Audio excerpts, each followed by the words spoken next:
नमस्कार, स्वागत है आपका एबीपी लाइव में। इस वक्त मौजूद हूं मैं अलीगढ़ में। सियासी गलियारों की अगर बात कही जाए तो सियासी गलियारों में आज भी ऐसे धुरंधर मौजूद हैं जो समाजवादी पार्टी में जमे हुए हैं।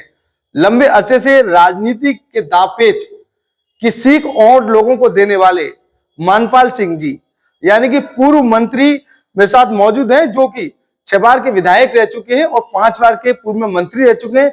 राजनीति का अच्छा खासा अनुभव उनके साथ मौजूद है।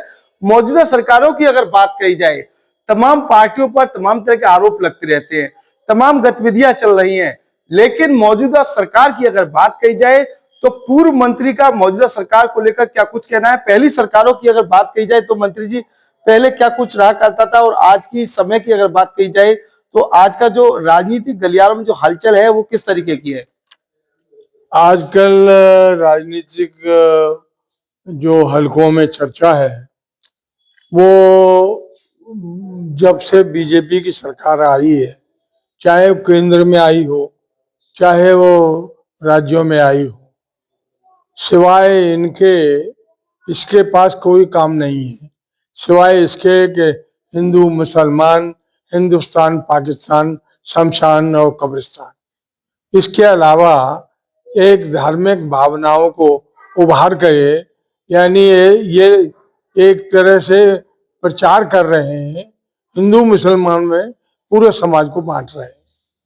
ये स्थिति बहुत भयावह है। मेरे विचार से ये नहीं होना चाहिए। संविधान में बाबा साहब भीमराव अम्बेडकर ने अपनी इच्छा अनुसार कोई भी धर्म स्वीकार करने की बात कही है। धर्म की स्वीकार करने के बाद कोई भी आदमी हिंदुस्तानी रह सकता है, लेकिन जब से बीजेपी आई है तब से सिर्फ हिंदू मुसलमान, शमशान कब्रिस्तान, हिंदुस्तान पाकिस्तान, इसमें भेद पैदा करके मानव यानी सरकार का कोई धर्म नहीं होना चाहिए।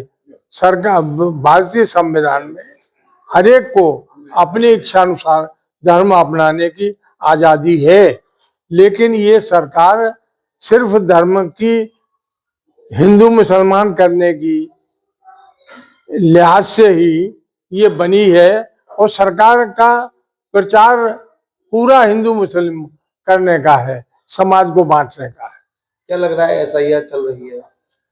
एसआईआर जो वैसे तो सोशल मीडिया पे बहुत कुछ सुनने को मिल रहा होगा, और बायबैला जो समाज में सोशल अनरेस्ट है, बेचैनी है, वो इस बात को लेकर के है कि ये चुनाव कमीशन जो निष्पक्ष होना चाहिए, जो किसी भी दल के प्रति विशेष निष्ठा और श्रद्धा नहीं होनी चाहिए, वो ईमानदारी से काम न करके एक किसी को जिताने और हराने का काम कर रहा है।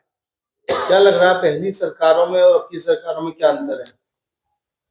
पहली सरकारों में तो संविधान के अनुसार कुछ काम होता था, जो भी होता था आदमी डरता भी था इस बात से कि हम हिंदू मुसलमान की बात या मजहब की बात करेंगे तो हमारी आलोचना होगी, लेकिन ये तो सरकार ही आलोचना कर रही है और धार्मिक उत्सवों को हिंदू मुसलमान के रूप में परिवर्तित कर रही है।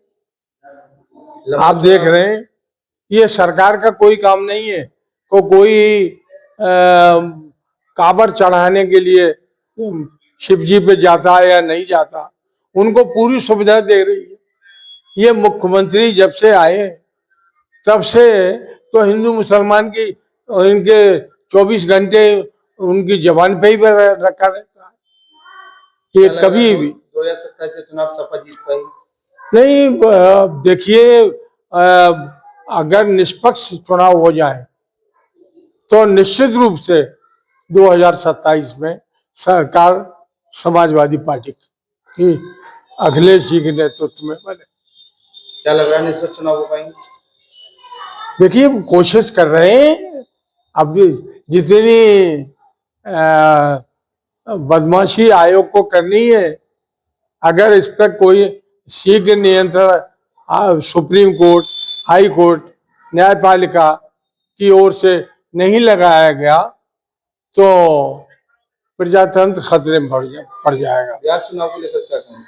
बिहार चुनाव को लेकर के जो आप सुन रहे हैं, जन चर्चा का विषय है कि बिहार चुनाव निष्पक्ष नहीं हुआ और विभिन्न राजनीतिक दल अपनी बातों को कह रहे हैं, आरोप लगा रहे हैं।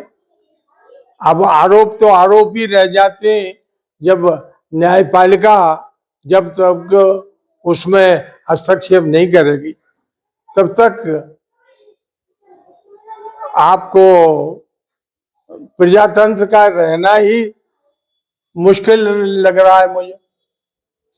जी बिल्कुल, ये थे परिवहन मंत्री मनपाल सिंह जी, जिनके द्वारा साफ तौर पर चुनाव आयोग पर सवाल खड़े किए हैं। इनका साफ तौर पर कहना है 2027 का चुनाव अगर निष्पक्ष तरीके से हो तो निश्चित तौर पर समाजवादी पार्टी अपना परचम लहराएगी। बिहार चुनाव को लेकर उनके द्वारा तीखी प्रक्रिया व्यक्त की है। उनका साफ तौर पर कहना है राजनीतिक गलियारों में बिहार चुनाव की हर ओर चर्चा है, यानी कि उनके द्वारा बिना बोले ही सारी चीजें कह दी है। वहीं अगर मनपाल सिंह जी उनकी बात कही जाए तो उनका यह भी कहना है जिस तरह से पिछली सरकारों में जो सत्ता के गलियारों में चर्चाएं हुआ करती थी, लेकिन अब के सत्ता के गलियारों में महज हिंदू और मुसलमान, कब्रिस्तान और शमशान की बातें होती हुई नजर आ रही हैं। एबीपी लाइव से खालिद अंसारी, अलीगढ़।